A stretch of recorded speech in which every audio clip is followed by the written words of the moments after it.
War 2 के trailer में क्या तुमने नोटिस किया, जब कियारा आडवाणी का ऑफिसर लुक दिखाया जाता है तो नेम प्लेट पर काव्या लूथरा लिखा है, जिसका मतलब है कि ये कर्नल लूथरा की बेटी है। इसीलिए ट्रेलर में भी कर्नल लूथरा का भी इंपॉर्टेंट रोल दिख रहा है। वैसे विकिपीडिया पर जब तुम वॉर 2 की कास्ट देखोगे तो उसमें आलिया भट्ट और शर्वरी दोनों के नाम दिख जाएंगे। तो मैं तुम्हें बता दूं, क्रिसमस 2025 पर आलिया भट्ट की फिल्म अल्फा आ रही है, जिसमें शर्वरी भी है। वैसे ट्रेलर और टीजर ने तो बहुत ज्यादा कोशिश कर ली हमें ये दिखाने की कि कबीर और जूनियर एनटीआर विलन है एक दूसरे के। जहां से भी ट्रेलर देख लो दोनों आपस में लड़ते ही दिख रहे हैं। तो ऐसा नहीं है। इस सीन में जहां ये सोल्जर जूनियर एनटीआर पर अटैक कर रहा है, कुछ सीन्स आ गई इसी सोल्जर पर कबीर अटैक करते हुए दिख जाएगा। और ट्रेलर का ये वाला सीन जिसमें ये दोनों एक दूसरे पर गन चलाते हुए दिख रहे हैं, एक्चुअली में ये एक दूसरे पर नहीं, इन दोनों के बीच कोई विलन खड़ा है जिस पर ये गन चला रहे हैं, क्योंकि इतनी गोलियां चलाने पर भी इन दोनों को एक गोली तक नहीं लगी। ट्रेलर की शुरुआत में ही हमें वोल्फ और ऋतिक दिखाए जाते हैं। जब वॉर 2 का टीजर आया था तो सब लोग वीएफएक्स और सीजीआई को लेकर क्रिटिसाइज कर रहे थे, लेकिन ट्रेलर में ये वाला सीन, तो ये तो तुम्हें पता ही होगा कि ये वाला वोल्फ सीजीआई से बना हुआ है। अब ध्यान देने वाली बात ये है कि इस वोल्फ का रिफ्लेक्शन तुम नीचे ग्राउंड पर देख भी सकते हो, जो कि परफेक्टली सिंक्ड है और वीएफएक्स में कोई प्रॉब्लम नहीं लग रही है। फिर इसी के जस्ट अगले सीन में यहाँ पर हमें ऋतिक का क्लोज लुक दिखाया जाता है, जिसमें अगर तुम इसकी आंखों पर ध्यान दो तो इसको भी एक वोल्फ वाला लुक दिया गया है मेकअप के जरिए, जो कि काफी खतरनाक लग रहा है। और इस सीन में जो इसने मुंह में टूथपिक दे रखी है, ऐसा ही सिमिलर सीन हमने टाइगर 3 के पोस्ट क्रेडिट सीन में देखा था। जब हमें कबीर दिखाया जाता है तो उस वाले कबीर ने भी मुंह में टूथपिक लगाई हुई थी। फिर इसके बाद मुझे एक चीज अच्छी लगी, इसके जस्ट अगले ही फ्रेम में ये वाला जो सीन आता है जिसमें कबीर अपने हाथ में कुछ नाइफ जैसा ले रखा है, ये सीन सिर्फ 1-2 फ्रेम के लिए आया था, लेकिन जब तुम इस फ्रेम को भी ध्यान से सुनोगे तो तुम्हें इस वेपन की पर्टिकुलर साउंड भी सुनाई दे जाएगी। अपनी पहचान,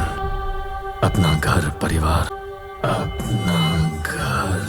और सच सच बताना, इसका जो नेक्स्ट वाला लुक है, ये वाला लुक, ये ऐसा नहीं लगता धूम 2 का लुक है, क्योंकि धूम 2 में भी ऐसे ही लुक और गन्स यूज हुआ करती थी। फिर इसके जस्ट अगले ही सीन में ऋतिक इस सीन में डीमन वाली लाफ कर रहा है, जो कि मुझे समझ नहीं आया क्यों। और ये वही वाला सीन है जहां पर हमें जूनियर एनटीआर और ऋतिक आपस में गन चलाते हुए दिखे थे। फिर ये ग्लास वाला सीन जिसमें शायद कबीर को किसी ने ट्रैप कर लिया होगा ग्लास के अंदर, जिस ग्लास में टॉक्सिक गैसेस छोड़ी जा रही है। और भाई इसमें कबीर का लुक कितना मस्त लग रहा है। फिर अगेन वो वोल्फ और ऋतिक वाला सीन आता है, जिसमें दोबारा मैं कहना चाहूंगा वोल्फ का सीजीआई और वीएफएक्स बहुत ही प्यारा किया गया है, क्योंकि इतना क्लोज लुक, उसमें इतनी प्यारी डिटेलिंग, इसकी तारीफ तो बनती है। प्लस उसी सीन में जब कबीर उसकी आंखों में गौर से देखता है तो कबीर का लुक देखने लायक लगता है, और कबीर अपने लुक से ही वोल्फ को कंट्रोल भी कर लेता है, जो कि हमें दिखा भी था वोल्फ उसके साथ चलता हुआ। फिर मैंने एक चीज पर ध्यान दिया कि स्टार्टिंग में हमें ऋतिक दिखाया गया था, वो येलो कलर की ग्रेड में दिखाया गया था, जो येलो कलर ऑप्टिमिस्ट मतलब पॉजिटिव साइड को इंडिकेट करता है। फिर उसके बाद हमें अपीयरेंस दिखाया जाता है जूनियर एनटीआर का, इसका टोन थोड़ा सा कोल्ड और डार्क दिखाई देता है, जहां पे हमें हल्का सा येलो ग्रेड भी दिख जाएगा, जो कि शोकेस करता है थोड़ा बहुत ऑप्टिमिस्ट है, लेकिन भाई डार्क कैरेक्टर का है। जैसे कबीर येलो ग्रेडियंट में दिखाया था, वैसे ही आगे जूनियर एनटीआर को जब भी देखोगे तो इसके डार्क टोन के साथ इसके ऊपर रेड शेडो दिख जाएगी, या तो इसके बैकग्राउंड में या इसके साइड में या फिर खुद इस पर पड़ती हुई, जो कि इंडिकेट करता है इसके डेंजर जोन और डेंजर अपीयरेंस को। फिर ये वाला सीन जिसमें जूनियर एनटीआर की बॉडी दिखाई जाती है, भाई इस सीन में सीटियां बज जाएंगी सीटियां। लेकिन मुझे समझ नहीं आया इसके सामने कौन है जो इतने सीरियस सिचुएशन में अपने फोन में गेम खेल रहा है, वो भी शायद मॉर्टल कॉम्बैट। इस बार मैं कहूंगा पहले से वीएफएक्स थोड़े से अच्छे हैं, मतलब जो हमें टीजर में दिखाया गया था उससे तो काफी ज्यादा ठीक है, पहले से ठीक है, लेकिन बेस्ट नहीं है। क्योंकि कबीर के इस वाले सीन में जिसमें कबीर एक रेलवे ट्रैक पर चल रहा है और अपने गन से फायर शॉट्स कर रहा है, इसको अगर तुम क्लोजली फ्रेम बाय फ्रेम देखोगे तो तुम्हें कबीर पर ग्रीन स्क्रीन नोटिस हो जाएगी। प्लस इसके एजेस पर अगर तुम ध्यान से देखो तो तुम्हें एज कटआउट्स भी दिख जाएंगे, जो कि इतने तगड़े बजट में दिखने नहीं चाहिए। I mean, इतना ज्यादा बजट खर्चा करते ही हो तो रियल लोकेशन पर जाकर शूट भी कर लिया करो, एटलीस्ट सीन में वेटेज फील होता है, डेप्थ फील होती है, और डायरेक्टर का डेडिकेशन भी दिखता है। इसीलिए लोग हॉलीवुड को ज्यादा एडमायर करते हैं बॉलीवुड से, क्योंकि हॉलीवुड के डायरेक्टर्स को पैसे से इतना मतलब नहीं होता जितना उन्हें अपने काम से प्यार होता है, और वही वो डायरेक्टर्स और प्रोड्यूसर एक्टर्स को निचोड़ लेते हैं। जितना हाई उन्हें पे किया जाता है उससे ज्यादा उनसे एक्टिंग और परफॉर्मेंस में निकाल लिया जाता है। फिर कियारा और कबीर के कुछ सीन्स दिखाए जाते हैं, जो सीन शायद पास्ट लाइफ के होंगे, क्योंकि इन सीन्स में कबीर के जो हेयर्स हैं उनसे थोड़ा यंग लुक की वाइब आ रही है, लेकिन मेन टाइमलाइन में कबीर को देखो तो उसके हेयर्स थोड़े ओल्ड, उसका लुक थोड़ा ओल्ड दिखाई दे रहा है। फिर ट्रेलर में हमें खालिद रहमानी का रेफरेंस दिया जाता है, जो कि पर्सनली मुझे काफी अच्छा लगा। इस फोटो फ्रेम के और पास हमें सर्टिफिकेट्स भी दिख जाएंगे, जिनमें खालिद रहमानी का नाम भी दिख जाएगा। और वो लोग कौन थे जो ये कह रहे थे टाइगर श्रॉफ इस मूवी में वापस लौट कर आएगा? जहां तक मुझे लगता है पॉसिबिलिटी बहुत ही कम है, ना के बराबर। फिर ये वाला सीन जो कि मुझे बहुत ही ज्यादा सोचने पर मजबूर कर रहा था, जिसमें कर्नल लूथरा के सामने कबीर आता है, तो तुम कर्नल लूथरा के फेस पर नोटिस कर सकते हो वो कबीर का नाम लेता है, लेकिन अगले ही मूवमेंट वो कबीर पर थूक भी देता है, जैसे कबीर ने कोई बहुत ही नीच हरकत, बहुत ही गिरी हुई हरकत कर दी हो। या तो जैसा मैंने बताया कियारा आडवाणी इस मूवी में कर्नल लूथरा की बेटी होगी, तो शायद कबीर ने उसको यूज किया या फिर उसके साथ कुछ ऐसा कर दिया जिस वजह से कर्नल लूथरा बहुत ही ज्यादा गुस्सा हुआ है, या फिर शायद कोई ऐसा मिशन या फिर कुछ ऐसी नीच हरकत कर दिया कबीर ने जिस वजह से कर्नल लूथरा ने उस पर थूका है। लेकिन इस सीन में भी एक चीज ध्यान देने वाली है, जब कबीर कर्नल लूथरा के सामने आता है तो पीछे बैकग्राउंड में लाइट्स इतनी कम थी, लेकिन जैसे ही वो उस पर थूकता है और कबीर के फेस पर वो थूक गिरता हुआ दिखता है तो पीछे बैकग्राउंड में लाइट अलग है। तो शायद ऐसा हो सकता है ये दोनों अलग अलग सीन्स हैं, कर्नल लूथरा ने किसी और पर थूका हो। ये मेरी एक प्रेडिक्शन है। वैसे इसके अगले सीन में कबीर से क्यारा भी लड़ती हुई दिखाई दी थी और नोटिस करने पर क्यारा की आंखों में आंसू भी है, तो भाई कुछ तो सीरियस मैटर होने वाला है। फिर ये वाला सीन जिसमें जूनियर एनटीआर डेटोनेटर एक्टिवेट करता हुआ दिखता है, उसके अगले फ्रेम में डेटोनेटर फट भी जाता है। ट्रेलर में एक्चुअली ऐसे दिखाया गया है कि ये एक्टिवेट जूनियर एनटीआर ने किया था, लेकिन एक्चुअली में ये डेटोनेटर एक्टिवेट किया था कबीर ने, क्योंकि इन दोनों के चेस सीन को फ्रेम बाय फ्रेम देखने पर मुझे ये वाला फ्रेम मिला जिसमें कबीर के हाथ पे वही वॉच भी दिख जाएगी और वो ग्लव्स भी दिख जाएंगे। फिर ट्रेलर में आता है ये वाला सीन जिसमें ट्रेन के ऊपर कार को कुदा दिया जाता है। इस सीन को भी जब मैंने फ्रेम बाय फ्रेम देखा तो मुझे पता लगा कार में कबीर के साथ कोई नई लड़की बैठी है जिसके कैरेक्टर को हमें ट्रेलर में और कहीं भी नहीं दिखाया गया। अब शायद हो सकता है कबीर इसी लड़की को बचा रहा हो, उसने इसी लड़की की वजह से अपने रूल्स एंड रेगुलेशन चेंज कर दिए हो। अगर तुम्हें वॉर 2 का टीजर याद है तो उसकी स्टार्टिंग में हमने देखा था कि कबीर ब्रिज पे से भग रहा होता है और ब्रिज टूट जाता है तो वो हेलीकॉप्टर के जरिए लटकता है। अब या तो हेलीकॉप्टर वाले ने ये ब्रिज तोड़ा था या फिर हेलीकॉप्टर वाला इसे बचाने आया था। तो ट्रेलर में वही सीन का आगे का ग्लिम्स दिखता है जिसमें कबीर उसी हेलीकॉप्टर पे लटका हुआ दिखाई देता है, लेकिन नेक्स्ट फ्रेम में कबीर उसी हेलीकॉप्टर के पायलट पर गोलियां चलाता हुआ दिख जाएगा। तो ट्रेलर में एक सीन आता है और जिन्होंने वॉर 1 देखी है वो रेफरेंस समझ जाएंगे। तो ट्रेलर का ये वाला सीन जिसमें कबीर स्नाइपर चला रहा है, ये एक्चुअली में कॉल बैक था वॉर के फर्स्ट पार्ट का, जिसकी स्टार्टिंग में कबीर ने ऐसे ही स्नाइपर चलाई थी। अगेन में तो मैं दोबारा बता दूं, कबीर के इस जापान वाली फाइट वाले सीन में यहाँ कोई तो बड़ा शख्स बैठा है जो कि भाई बहुत पावरफुल होने वाला है, क्योंकि इतनी इंटेंस फाइट में भी इतना कामली और इतना शांत बैठा है। और मेरी इस बात को लिख के ले लो, कबीर का ये जो कटाना वाला फाइट सीन है ये सबसे ज्यादा एपिक होने वाला है, क्योंकि नॉर्मल फाइट्स और गन शॉट्स वाली सीन्स तो आपने बहुत ज्यादा देख लिए होंगे और इन सब के बीच में कोई यूनिक सीन्स आते हैं जिनमें कुछ यूनिक वेपन्स यूज होते हैं, वो सीन्स एक अलग ही लेवल का पंप देते हैं। ये एवन ट्रैक वाला सीन, इसमें जूनियर एनटीआर ये कैसी कार यूज कर रहा है, वैसे ये वही बोट है जो ट्रेलर में जूनियर एनटीआर चलाता हुआ दिख रहा था। अब या तो हो सकता है ये काफी ज्यादा एडवांस टाइप की बोट है या फिर ये इतना फास्ट चला रहा था इस बोट को समुद्र में कि ये गलती से वहां से जंप कर गया और रेस ट्रैक वाले सीन में कूद गया। वैसे इस बोट में नाइट्रॉक्स दिख रहे हैं चलते हुए, तो ये गलती से तो नहीं आया, ये जानबूझकर इस बोट को इसमें लाया है। फिर आती है ट्रेलर में सबसे एपिक फाइट जिसमें फाइनली हमें जूनियर एनटीआर और कबीर लड़ते हुए दिखाई देते हैं इस आइस वाले सीन में। वैसे ट्रेलर की शुरुआत में तुमने कुछ डायलॉग सुने होंगे जिसमें एक डायलॉग आता है Death before dishonor. उसी के रिप्लाई में हमें जूनियर एनटीआर कहते हुए सुनाई देता है Service before self. ये दोनों ही डायलॉग्स आर्मी के पर्सपेक्टिव से बहुत ही ज्यादा स्ट्रॉन्ग और बहुत ही ज्यादा पावरफुल मैसेज देते हैं, जिसमें कबीर क्लियरली कह रहा है कि भाई मैं मर जाऊंगा लेकिन बेइज्जती बिल्कुल नहीं। और जूनियर एनटीआर का डायलॉग क्लियर कर रहा है कि भाई वो आर्मी के लिए कितना ज्यादा सीरियस है, क्योंकि आर्मी का सबसे मेन डायलॉग यही होता है, सर्विस बिफोर सेल्फ, मतलब खुद से ज्यादा अपनी ड्यूटी के लिए बहुत ही ज्यादा सीरियस। कबीर का ये वाला डायलॉग सत्याग कर एक साया बन जाऊंगा, जो कि शोकेस कर रहा है कबीर इस मूवी में शैडो बन के रहेंगे। और वही जूनियर एनटीआर का ये वाला डायलॉग, मैं इंसान नहीं सिर्फ एक हथियार हूँ, जंग का हथियार, जो कि शोकेस कर रहा है जूनियर एनटीआर एक मशीन की तरह काम करेंगे इस स्टोरी के अंदर, मतलब उन्हें जो ऑर्डर जो कमांड मिली है वो उसी पे एक्ट करेंगे, अपना कुछ भी नहीं सोचेंगे। फिर कबीर का ये वाला डायलॉग, मैं वो बलिदान दूंगा जिसका कोई गवाह नहीं होगा, ये क्लियरली बता देता है कि कबीर जो भी कुछ कर रहा है वो बाकी लोगों को बहुत ही बुरा लग सकता है, सबको लगता है ये अपने देश के खिलाफ जा रहा है, लेकिन एक्चुअली वही रियल टास्क होगा। और वैसे भी एक रियल एजेंट का यही तो काम होता है, किसी को पता ही ना चले। वैसे सही बताऊं, वॉर 2 के ट्रेलर में मुझे मजा नहीं आया।